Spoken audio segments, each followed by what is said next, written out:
September. जुन्या वादातून रिक्षा चालकाच्या भाच्याचा 6 जणांनी निर्घृण खून केल्याची धक्कादायक घटना पाथर्डी गावात घडली. ही घटना 22 सप्टेंबर रोजी रात्री 9:30 ते 10च्या सुमारास घडली.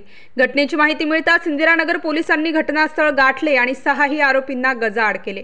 मिळालेल्या माहितीनुसार नटेश विजय साळवे वय वर्ष 20 राहणार विल्लोळी तालुका नाशिक असे खून झालेल्या तरुणाचे नाव आहे.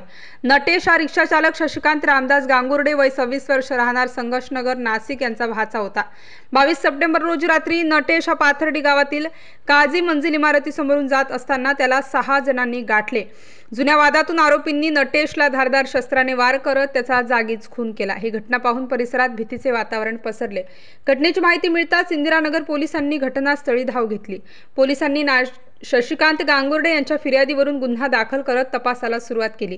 पोलिसांनी तात्काळ कारवाई करत यश उर्फ आयुष दोंदे, प्रफुल्ल दोंदे, दुर्गेश शार्दूल, रोहित वाघ, गौरव दोंदे आणि करण बावळ अशा 6ही आरोपींना अटक केली आहे. घटनेचा पुढील तपास पोलीस निरीक्षक अशोक शर्माळे यांच्या मार्गदर्शनाखाली उपनिरीक्षक सोनार करत आहेत. नाशिक स्टार न्यूज साठी प्रतिनिधी राजेंद्र दोंदे, नाशिक शहर.